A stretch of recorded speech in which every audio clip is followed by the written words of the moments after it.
اللهم صل على محمد وآل محمد. اعوذ باللہ من الشیطان اللعین الرجیم. بسم اللہ الرحمن الرحیم. رب اشرح لی صدری ویسر لی امری واحلل عقدۃ من لسانی یفقہوا قولی. ان اللہ وملائکتہ یصلون علی النبی یا ایہا الذین آمنوا صلوا علیہ وسلموا تسلیما. اللہم صل علی محمد وآل محمد وعجل فرجہم. مدرس ڈے یا یوم مادر عموماً انگلش کے کسی لفظ کا جملے کا ترجمہ اردو میں کرنا ہو تو مفہوم بے عین ہی وہی ذہن میں آتا ہے کہ جو ہم انگلش میں ادا کرنا چاہتے ہیں. لیکن نہ جانے کیوں جب مدرس ڈے کو یوم مادر کہا جاتا ہے تو تھوڑا بہت فرق نمایاں ہو جاتا ہے. مدرس ڈے 1908 میں کیا جانے والا پہلا خراج تحسین جو امریکہ کی ایک خاتون نے اپنی ماں کے لیے ان کی موت پر ایک چرچ میں کیا، اور اس کے بعد وہ دیکھتے ہی دیکھتے پوری دنیا میں پھیل گیا، اور پھر ہر سال مئی کے دوسرے اتوار سیکنڈ سنڈے آف مئی کو یہ دن پوری دنیا میں مدرس ڈے کے طور پہ منایا جانے لگا، کہ جس میں تمام لوگ اپنی اپنی ماؤں کو اپنے اپنے طور پر خراج تحسین ٹریبیوٹ پیش کرتے ہیں. اس کے علاوہ دنیا بھر میں مختلف ممالک، قوم و ملت کے افراد اپنے طور پر اپنے مقامی ماحول کے مطابق اپنی کسی شخصیت معزز معظمہ کا انتخاب کرتے ہیں اور وہ دن اس شخصیت سے منسوب کرتے ہیں. مثلا ہندوؤں میں سیتا جو بھگوان کی بیوی تھی، اور عیسائیوں میں بی بی مریم سلام اللہ علیہا جو حضرت عیسیٰ علیہ السلام کی مادر تھیں سے منسوب کیا جاتا ہے.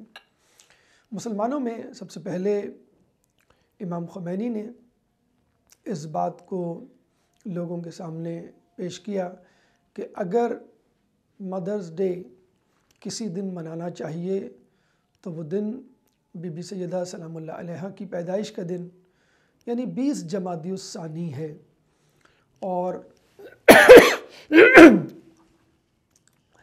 یوم مادر خود بی بی سیدہ سلام اللہ علیہا سے منسوب ہونا چاہیے، کیونکہ ہمارے نزدیک آپ تمام دنیا کی عورتوں سے تمام زمانوں میں افضل ہیں.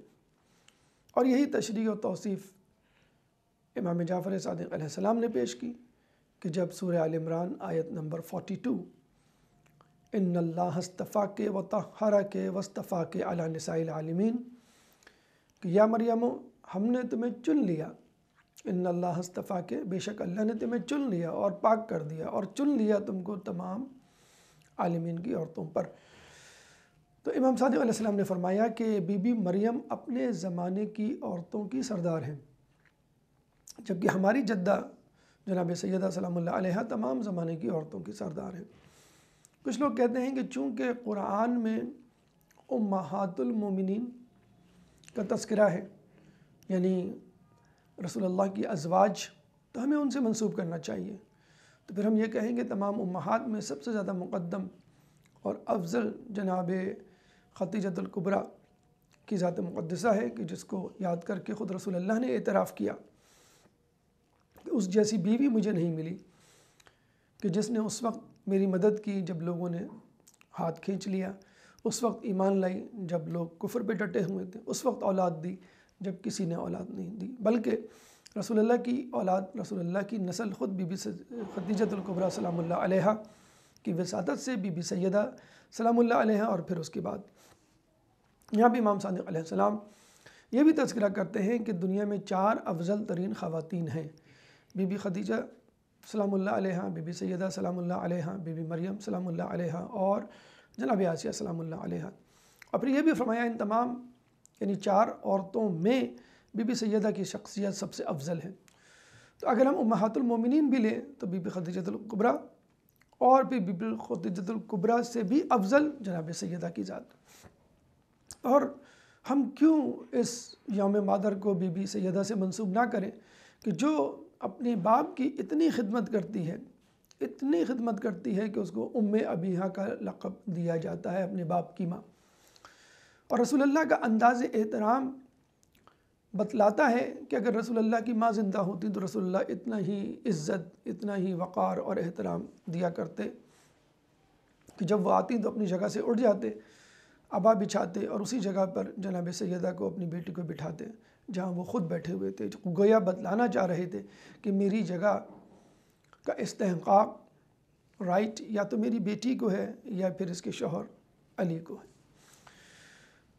نہ صرف اپنے باپ کی ماں بلکہ اپنی ماں کو بھی تسلی دینے والی محدثہ ایک لقب کہ جس کے بارے میں کہا جاتا ہے چونکہ آپ دوران حمل اپنی ماں سے کلام کیا کرتی تھیں اور ان کی دوری، تنہائی، اداسی کو دور کیا کرتی تھیں کہ اس وقت قریش کی عورتوں نے آپ کا بائیکاٹ کیا ہوا تھا، تو اپنے باپ کی خدمت کرنے والی، اپنی ماں کو تسلی دینے والی رسول اللہ کی حقیقی ماں بی بی آمنہ سلام اللہ علیہا اور بی بی رسول اللہ کی ظاہری ماں فاطمہ بنت اسد کہ جن کے گھر میں رسول اللہ نے پرورش پائی اور جن کی وفات پر آپ نے اپنا پیرہن کفن کے طور پہ دیا اور 40 تکبیریں پڑھیں، ان دونوں عورتوں بی بی آمنہ فاطمہ بنت اسد سے بھی جناب سیدہ سلام اللہ علیہا بازی لیتی ہوئی نظر آ رہی ہیں۔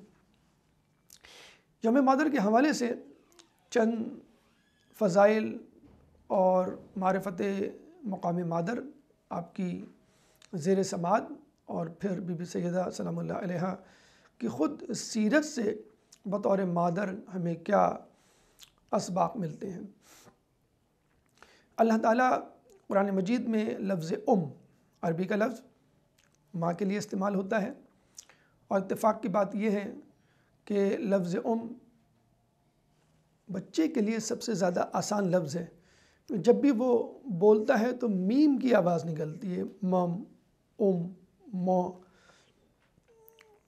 تو یہ تمام چیزیں اگر آپ دیکھیں بھی تو اردو میں ماں، فارسی میں مادر، عربی میں انگلش میں مدر، ہر جگہ میم کا لفظ، میم کی آواز مشترکہ ہے۔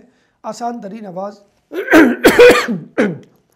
اول ترین آواز جو بچہ اپنے زبان سے نکالتا ہے۔ لفظ قرآن میں 84 ٹائمز آیا ہے۔ امہات، کی جمع ماؤں کا لفظ تقریباً 11 مرتبہ آیا ہے، اور اس کے بعد لفظ احسان خصوصی طور پہ والدین، وبالوالدین احسانہ، والدین کے لیے احسان کی تاکیدات تقریباً 23 مرتبہ آئی ہیں۔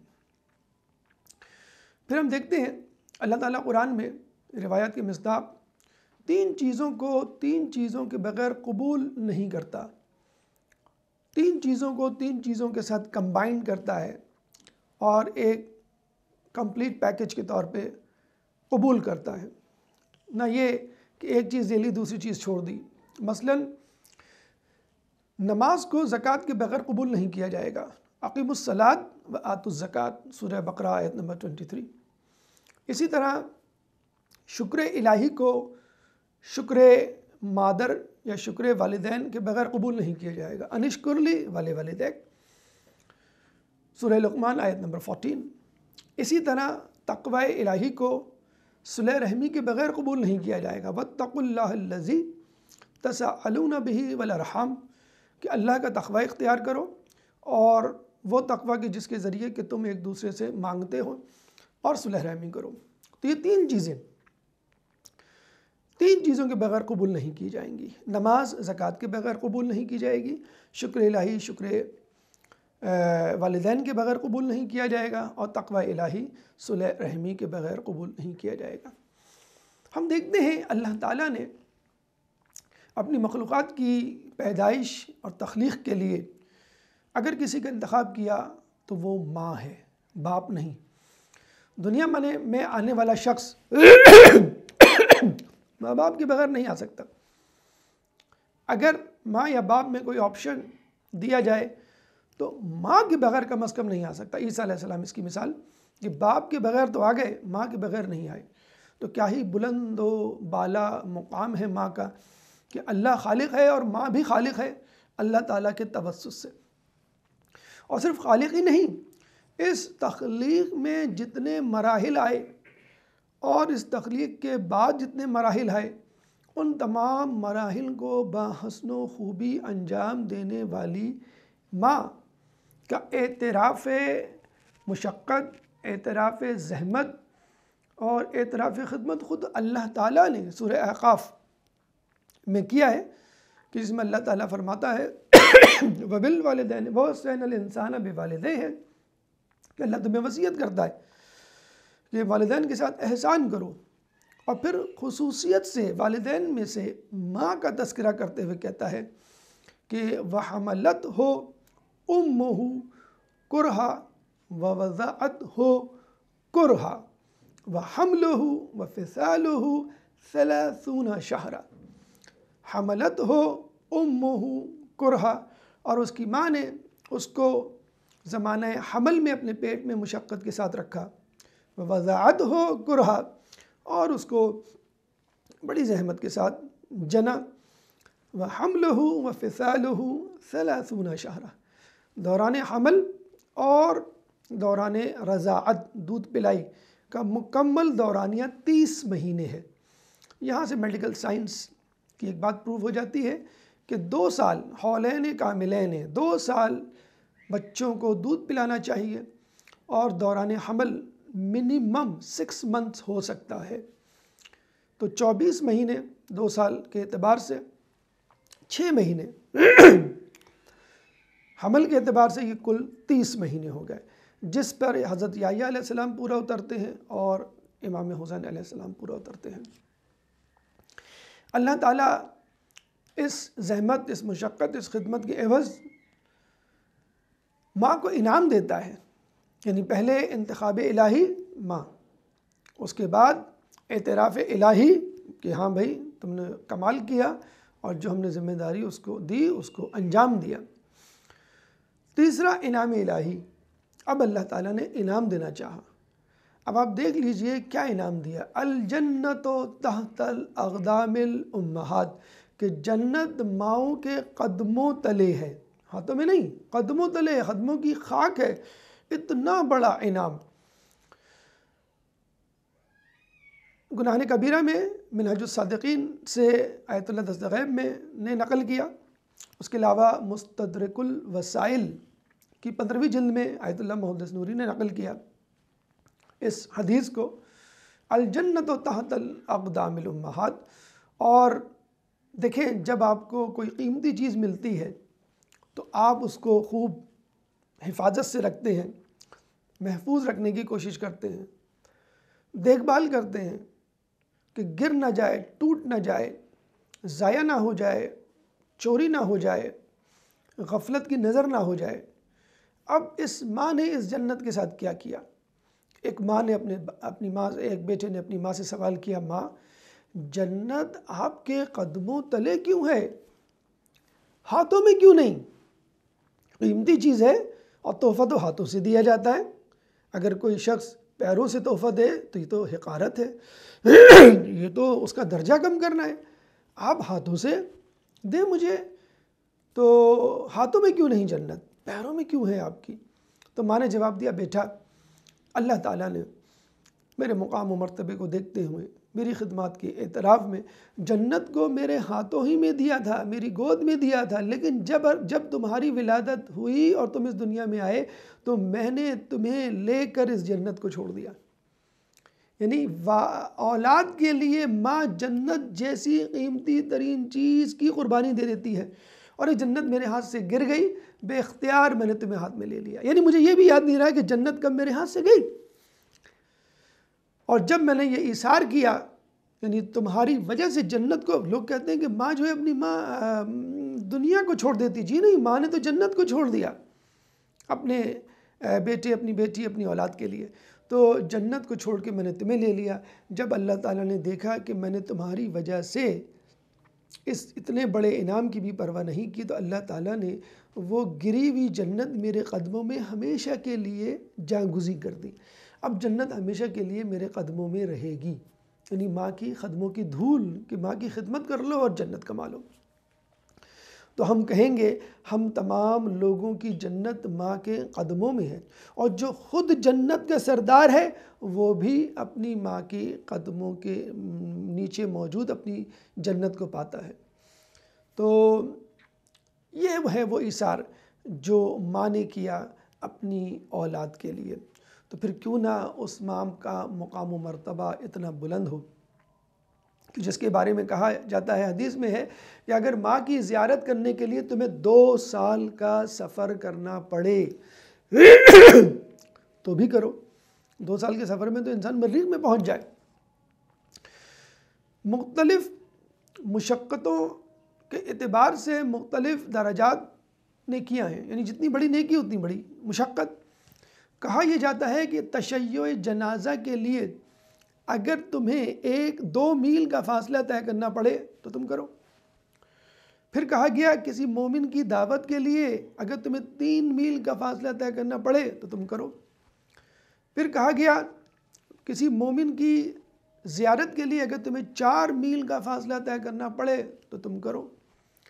پھر کہا گیا کسی مومن کی مشکل کشائی کے لیے تمہیں 5 میل کا فاصلہ طے کرنا پڑے تو تم کرو۔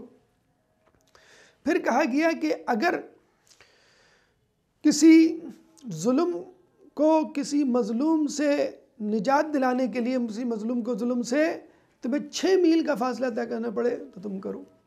صلح رحمی کے لیے، تعلقات کو بحال کرنے کے لیے، اپنے کسی رشتہ دار سے ملنے کے لیے اگر تمہیں 1 سال کی مسافرت فاصلہ طے کرنا پڑے تو تم کرو۔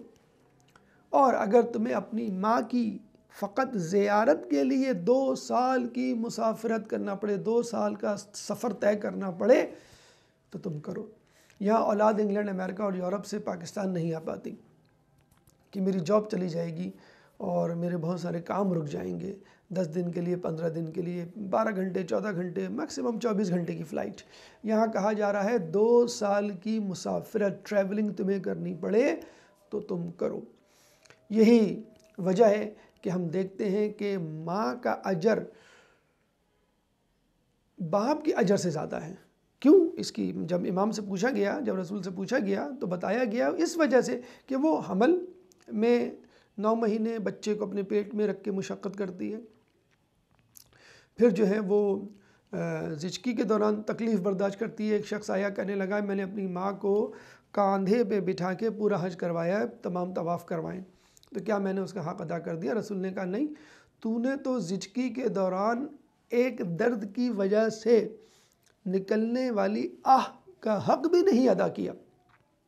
اور پھر رضاعت، یہ 3 مشقتیں ہیں جو باپ کبھی برداشت نہیں کر سکتا، سکت نہیں ہے اس میں اور نہ بالفعل ممکن ہے۔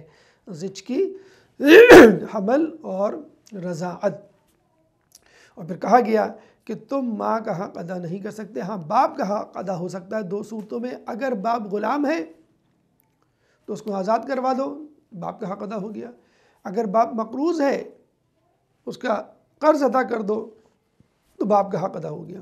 لیکن اگر ماں کے لیے تم صحراؤں کے ذرے کے برابر بھی نیکی کرو، بارش کے قطروں کے برابر بھی نیکی کرو، تو بھی ماں کا حق کبھی ادا نہیں ہو سکتا۔ یہی وجہ ہے کہ اگر کوئی شخص نفل نماز پڑھ رہا ہے، باپ اس کو آواز دے تو آپ نماز کو کنٹینیو رکھ رہے ہیں، ماں آواز دے تو آپ نماز توڑ کر ماں کی آواز پہ لبیک کہیں۔ یہ ہے وہ درجہ ماں کا۔ ماں کی خدمت بڑے بڑے گناہوں کا کفارہ ہے۔ ایک شخص آیا رسول اللہ کے پاس، کہنے لگا میرے بڑے گناہ ہیں، میں کیا کروں؟ رسول اللہ نے کہا کہ کیا تیری ماں زندہ ہے؟ اس نے کہا نہیں۔ رسول نے کہا کیا تیرا باپ زندہ ہے؟ اس نے کہا ہاں۔ رسول نے کہا جا اپنی ماں کی خدمت کر، باپ کی خدمت کر۔ جب وہ چلا گیا تو رسول اللہ نے کہا کہ اگر اس کی ماں زندہ ہوتی تو اس کا کام اور آسان ہو جاتا۔ ماں کو دیکھنے کا ثواب حج مقبول کے برابر۔ کتنا مشکل ہے حج، چھٹیاں لیں گے آپ، پیسے جمع کریں گے گھر والوں کی جدائی برداشت کریں گے، سفر کی مشکلات برداشت کریں گے، پھر مناسک حج کو ادا کریں گے، مسائل سیکھیں گے، پھر حج کرنے کے بعد بھی ایک تذبذب کا شکار رہیں گے کہ پتہ نہیں حج قبول ہوا کہ نہیں۔ امام سجاد کا واقعہ ہے نا کہ جب ان کے صحابی نے کہا کہ 10,000 حاجی، کتنے زیادہ حاجی ہیں، تو امام نے کہا اس میں بیشتر جانور ہیں، اور اپنی 2 انگلیوں کو برابر دکھایا، بیشتر جانور تھے۔ اور یہاں گھر بیٹھے ماں کو دیکھنے پر سیکنڈ نہیں لگتے، ایک حج مقبول۔ تو کسی شخص نے پوچھا یا رسول اللہ اگر میں اپنی ماں کو اپنے گھر میں، کیونکہ ماں تو گھر پہ ہوتی ہے، میں 100 مرتبہ بھی دیکھوں تو کیا مجھے 100 حج کا ثواب ملے گا؟ رسول اللہ نے کہا کیوں نہیں۔ اور یہاں کیا ہوتا ہے، آپ بیٹھے ہوئے ہوتے ہیں، ماں کمرے میں داخل ہوتی ہے، آپ کو اتنی زحمت نہیں ہوتی کہ اپنے پاؤں سمیٹ لے، آپ کو اتنی زحمت نہیں ہوتی کہ آپ ٹھیک سے بیٹھ جائیں، لیٹے ہوئے تو بیٹھ جائیں، بیٹھے ہوئے ہوں تو کھڑے ہو جائیں، اتنی زحمت نہیں ہوتی کہ سلام کریں۔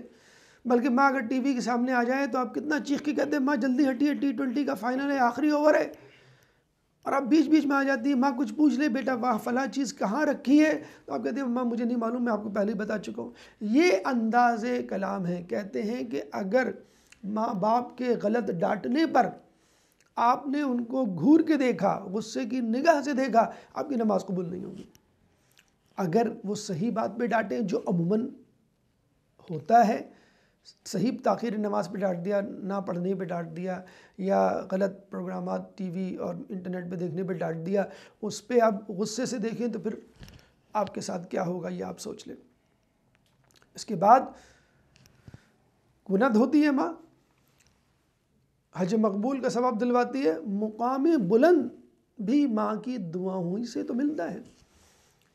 شیخ مرزا انصاری کے بارے میں ملتا ہے کہ جب وہ درس دینے جایا کرتے تھے تو پہلے اپنی ماں کے قدموں کے سامنے 2 زانو بیٹھ جاتے اور ان کے قدموں کو بوسہ دیا کرتے، اور پھر گھر سے نکلتے تھے۔ کسی نے کہا یا رسول اللہ میں نے نظر مانی تھی کہ اگر میری نظر کام ہو گیا تو میں جنت کی چوکھٹ کا بوسہ لوں گا، اور میرا کام ہو گیا۔ یعنی بہت مشکل کام ہوگا جو اس نے اتنی مشکل نظر مانی کہ پورا تو ہوگا نہیں، کوئی بھی نظر مان لو۔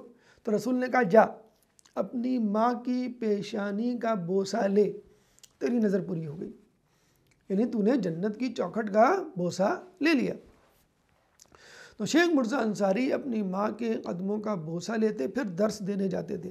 اتنے بڑے عالم بنے، اپنے زمانے کے مرجع جہانان تشیع کے عالم، مرجع تقلید کی جن کے بارے میں کہا جاتا ہے اگر معصومین کے بعد کسی کو سب سے زیادہ علم ہے تو وہ شیخ مرتضیٰ انصاری کی ذات مقدسہ ہے۔ کچھ لوگ آیت اللہ خوئی کے بارے میں بھی اس علم کو منسوب کرتے ہیں، لیکن بہرحال یہ بلند مقام مرتبہ ہے۔ آپ نے موسیٰ علیہ السلام کا واقعہ سنا ہوگا کہ جب انہوں نے کہا کہ مجھے جنت میں میرا پڑوسی دکھا، تو اللہ تعالیٰ نے کہا فلاں دکان پر جو قصاب بیٹھا ہے وہ تیرا پڑوسی ہے۔ قصائی روٹین صبح سے لے کے شام تک دکان، گوشت کاٹنا، دیٹس اٹ، اور کچھ بھی نہیں۔ وہ قصائی جب دکان بند کر کے جاتا ہے تو موسیٰ علیہ السلام اس کے پیچھے پیچھے چلتے ہیں، بھئی دکان پہ تو مجھے کوئی ایسا عمل نظر نہیں آئی جس کی وجہ سے کوئی عبادت، کوئی تسبیح، کوئی ذکر، جو واجبات ہوتے ہوں گے بہرحال وہ کرتا ہوگا، لیکن کوئی خاص ایسی چیز جس سے کہیں کہ بھئی یہ نبی کا پڑوسی۔ اب گھر جاتے ہیں، بیٹھتے ہیں، تو دوران گفتگو بار بار وہ اٹھ کے جاتا ہے اندر، پھر آتا ہے، پھر جاتا ہے، پھر آتا ہے۔ تو موسیٰ کہتے ہیں تم بار بار کس لیے جا رہے ہو؟ کہ میری ماں ہے، نہ ہل سکتی ہے، نہ جل سکتی ہے، نہ بول سکتی ہے، نہ کھا سکتی ہے، بس وہ ایک زندہ لاش ہے، اور اس کے لیے میں تمام خدمت انجام دیتا ہوں، کھلاتا پلاتا ہوں، اس کے کپڑے، اس کا سونا، اس کے بالوں میں کنگھی تک میں کرتا ہوں، بالکل ایک بچے کی طرح ماں ہو گئی تھی۔ تو موسیٰ علیہ السلام نے کہا کہ کیا میں اسے دیکھ سکتا ہوں؟ اس نے کہا ٹھیک ہے آپ دیکھ لیں۔ جب یہ شخص رات ہونے پر اپنی ماں سے رخصت لیتا ہے اور خدا حافظ کہتا ہے تو ماں اس کو بلاتی ہے، اور بلا کے اس کے کان میں کچھ کہتی ہے مختصر سے الفاظ اور خسر پسر والے انداز میں، اور جب وہ کہتی ہے تو وہ ہنستا ہے جیسے کوئی لطیفہ سنا دیا ہو مثلاً، اور پھر وہ باہر آ جاتا ہے۔ تو موسیٰ علیہ السلام جو پہلے ہی بہت زیادہ مرعوب تھے، متاثر تھے اس کی اس خدمت سے، کہنے لگے ماں نے جو آخر میں تمہیں کہا تھا وہ کیا ایسی بات تھی کہ جس پہ تم مسکرائے کہ جیسے کوئی لطیفہ سنا دیا ہو، ہنسی کی بات کر دی ہو ماں نے؟ تو اس نے کہا ماں کی جب بھی میں خدمت کر کے رخصت لیتا ہوں، نکلتا ہوں، تو ماں مجھے بلا کر کان میں کہتی ہے کہ خدا تجھے اس خدمت کے عوض جنت میں موسیٰ کا پڑوسی بنائے۔ تو میں ہنس کے کہتا ہوں کہ ماں یہ کیسے ممکن ہے کہ یہ اتنی بڑی دعا تیری قبول ہو جائے، اور میں نے کیا کیا ہے دنیا میں جس کی وجہ سے میں موسیٰ کا پڑوسی بنوں۔ یہ ہے وہ ماں کی خدمت جس کے عوض اتنا بڑا مقام ملتا ہے۔ ہمارے بچے ہوم ورک میں مصروف ہوتے ہیں کہ امی ابھی میں آپ کا کام نہیں کر رہا، ابھی میں جو ہوں آپ کی بات نہیں مان رہا، ابھی میں ہوم ورک کر رہا ہوں، ابھی میں ٹی وی دیکھ رہا ہوں، ابھی میں کرکٹ کا میچ دیکھ رہا ہوں، ابھی میں یہ کر رہا ہوں، ابھی میں وہ کر رہا ہوں۔ کیوں ہم یہ سمجھتے ہیں کہ ماں بلائے گی تو ٹائم ویسٹ ہو جائے گا، ماں کے پاس بیٹھوں گا تو 10 منٹ 15 منٹ چلے جائیں گے، ماں کے پیر دباؤں گا تو شاید میں اپنے ٹائم میں سے کچھ ٹائم ضائع کر دوں گا، تو میں آگے نہیں پڑھ پاؤں گا، آگے نہیں بڑھ پاؤں گا، یا نہ ہی ترقی کر پاؤں گا۔ ترقی کے لیے محنت اپنی جگہ، لیکن ماں کی دعا ایک فیول کا درجہ رکھتی ہے، پیٹرول کا درجہ رکھتی ہے، انرجی ریسورس کا درجہ رکھتی ہے، کہ وہ ایک دم سے، وہ ایک تصویر میں بڑا اچھا دکھاتے ہیں کہ یہ سیڑھی بنی ہوئی ہے، ایک شخص جو چڑھ رہا ہے، ایک پایا ٹوٹا ہوا ہے، اور اگر وہ وہاں قدم رکھ دے تو نیچے چلا جائے، نیچے کھائی میں، غار میں، خندق میں، اور مر جائے، اور وہاں پہ ایک غیبی ہاتھ آیا ہوا ہے، اس کو سنبھالا ہوا ہے۔ یعنی یہ وہ ماں کی دعا ہے کہ جس کی وجہ سے انسان بڑے بڑے نقصانات سے بچ جاتا ہے۔ موسیٰ کا پڑوسی داؤد علیہ السلام جیسا عابد کس کے مرہون منت، اسی خدمت ماں، احترام ماں کے عوض۔ داؤد علیہ السلام کی دعا، داؤد علیہ السلام کی لحن، داؤد علیہ السلام کی عبادت اپنے زمانے میں مشہور ترین عبادت۔ جنت میں کہا جاتا ہے، اگر کسی کو کہا جائے گا کہ آپ منقبت پڑھیں، حمد پڑھیں، نعت پڑھیں، کوئی ترانہ پڑھیں اللہ کی مدحت میں، رسول کی مدحت میں، اس کی دی ہوئی نعمتوں کے شکر میں، تو داؤد علیہ السلام کو آگے بلایا جائے گا اور وہ اپنی خوبصورت سریلی آواز سے منقبت، حمد، نعت وغیرہ وغیرہ پڑھیں گے۔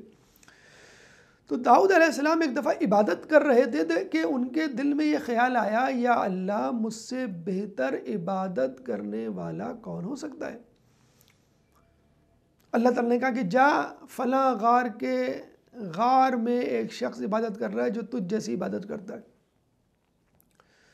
پریشان، اچھا مجھ جیسا عبادت کرنے والا بھی ہے، مجھ سے بہتر بھی عبادت کرنے والا ہے۔ اب وہ جاتے ہیں، دروازہ کھٹکھٹاتے ہیں، عابد نکلتا ہے۔ عابد دیکھتے ہی حضرت داؤد کو کہتا ہے کہ تم وہی شخص کو جس کے ذہن میں صبح کے وقت یہ خیال آیا کہ مجھ جیسی عبادت کرنے والا کون ہو سکتا ہے؟ داؤد علیہ السلام شرمندہ ہوئے۔ پھر داؤد علیہ السلام نے کہا کہ تم کب سے یہاں پر ہو؟ اس شخص نے کہا میں 70 سال سے عبادت کر رہا ہوں۔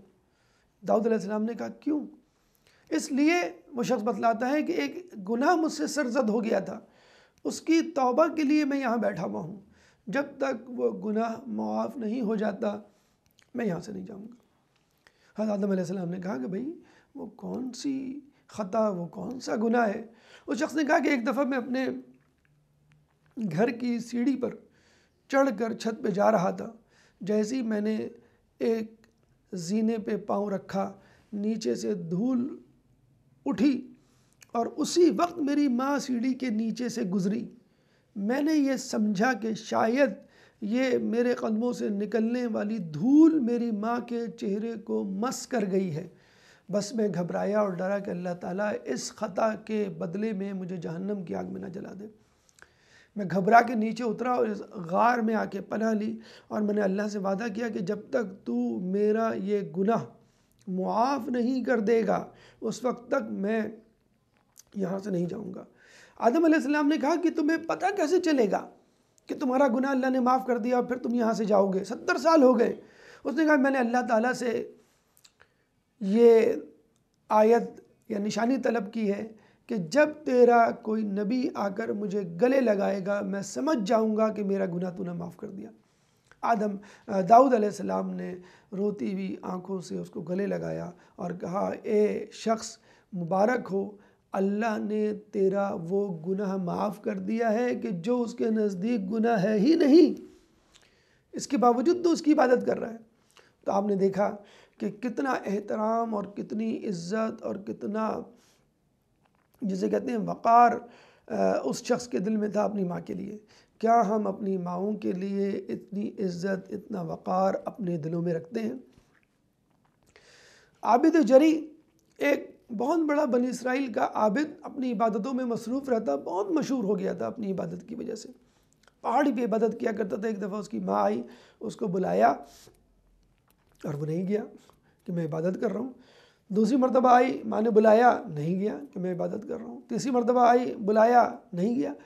اس کی ماں نے اس کو بد دعا دی کہ تجھ پہ کوئی مصیبت آئے۔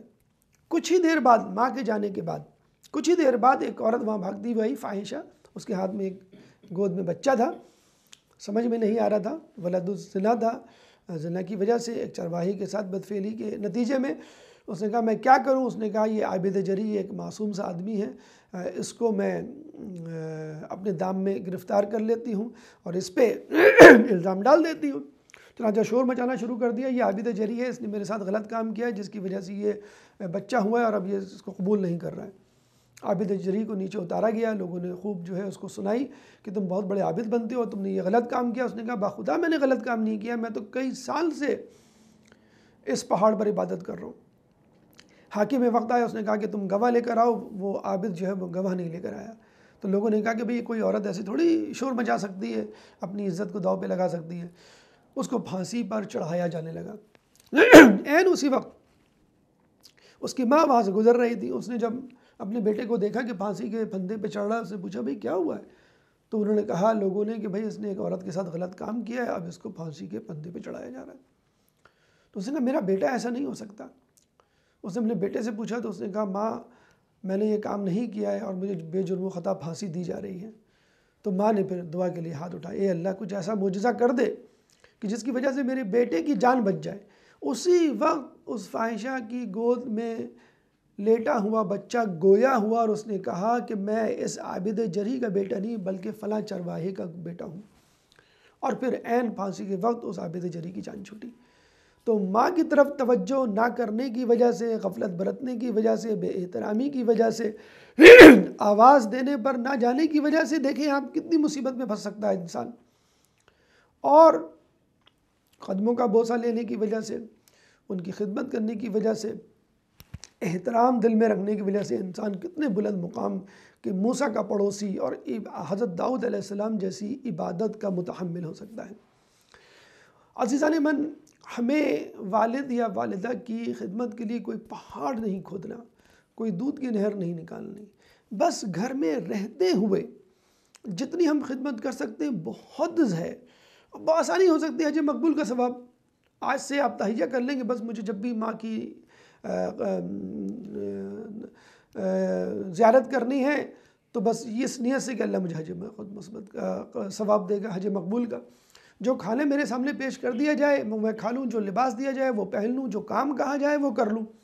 Be be Syeda golden spoon لے کر پیدا ہوئی تھی، ملکۃ العرب کی شہزادی تھی، لیکن کتنی مشقت میں زندگی گزاری کہ ایک دن جا رہی تھی، شادی کے لیے کوئی ڈھنگ کے کپڑے نہیں تھے۔ ماں نے کہا خدیجہ الکبریٰ نے کہ تمہارے پاس کوئی کپڑے نہیں ہیں ڈھنگ کے، میں بہت معذرت خواہ ہوں۔ تو بیٹی نے کہا جناب سیدہ نے، ماں کوئی بات نہیں، میں نے خود رسول سے سنا ہے کہ عورت کا اصل زیور اس کی حیا ہے۔ وہ شہزادی کہ جس کو لذیذ کھانے دیے جائیں وہ بھوکی رہتی ہے اکثر، اور روٹی ہوتی بھی ہے تو ایثار کر دیتی ہے، کبھی یتیموں کو، کبھی مسکینوں کو، کبھی اسیروں کو۔ وَيُطْعِمُونَ الطَّعَامَ عَلَى حُبِّهِ، مسکینوں و یتیموں و اسیرہ، سورہ دہر کی 8ویں آیت جو ہم سنتے ہیں۔ تو وہ بیٹی جس کو خود ناز و نعم میں پلنا چاہیے، وہ دوسروں کو ناز و نعم میں پلنے کے لیے اپنے آپ کو پیش کر رہی ہے۔ 200 روٹیاں صحابہ صفہ کی بی بی سیدہ سلام اللہ علیہا خود پکا کے دیا کرتی تھیں۔ امت کو چاہیے کہ وہ بی بی کی خدمت کرتے ہیں، لیکن بی بی نے امت کی خدمت کی، بی بی نے لوگوں کو کھلایا۔ فدق بھی یہی تھا، اس کا تصرف بھی یہی تھا کہ قریش اور عرب کے غریب اس سے استفادہ کرتے تھے، آپ اہل بیت تو بہت کم استفادہ کرتے تھے، لیکن اس کے باوجود ظالموں نے اس کو ان سے چھین لیا۔ مشقت میں اتنی چکیاں پیسی کہ ہاتھ میں چھالے پڑ گئے۔ ایک دفعہ رسول اللہ نے کہا کہ بیٹی تم ہٹ جاؤ، میں چکی چلاتا ہوں۔ جب بھی مشقت میں زندگی گزارتی ہیں تو یہی کہتے ہوئے زندگی گزارتی ہیں وما عند اللہ خیر وابقا، کہ اللہ کے پاس جو کچھ ہے وہ بہترین ہے اور باقی رہنے والا ہے۔ اکثر مائیں، اکثر باپ، اکثر والدین اپنے بچوں کو دین کی طرف ترغیب دیتے ہیں اور پھر بھی یہی کہتے ہوئے نظر آتے ہیں کہ ہمارے بچے اتنے دیندار نہیں جتنا ہونا چاہیے، ہمارا ٹارگٹ وہ اچیو نہیں کرتے۔ اور یہاں بی بی نابینا صحابی کے آنے پر اندر جانے لگتی ہیں، رسول کہتے ہیں بیٹی یہ تو نابینا ہے، نہیں دیکھ سکتا۔ تو بی بی کیا کہتی ہے؟ میں تو نابینا نہیں، اور دوسری بات یہ تو میری خوشبو بھی تو سونگھ سکتا ہے۔ اتنی زیادہ احتیاط کہ رسول اللہ حیران رہ جا رہے ہیں۔ لباس عروسی دے رہی ہیں، پرانا کپڑا پہن رہی ہیں، شادی کے پہلے دن رسول کہہ رہے ہیں تم پرانا کپڑا دے دیتی، لباس عروسی پہن لیتی۔ کہتی میں آپ کی برابری نہیں، آپ کی اتباع تو کر سکتی ہوں۔ یعنی ماں باپ وہی اقیم الصلاۃ قم اللیل الا قلیل، کہ اللہ رسول سے کہہ رہا ہے کہ رسول نماز پڑھو قم اللیل الا قلیل، لیکن بس تھوڑی پڑھو، زیادہ نہ پڑھو، اپنے آپ کو مشقت میں ڈالا ڈالو۔ یہ ہے عبادت جو رحمت للعالمین کا خاصہ تھی، اور یہ ہے وہ مشقت، یہ ہے وہ احترام، یہ ہے وہ فرمانبرداری جو بی بی سیدہ سلام اللہ علیہ کا خاصہ تھی۔ تو یہ بی بی کی ذات جو ہمارے لیے عمل نمونہ ہے، جس پر ہمیں عمل کرنی چاہیے۔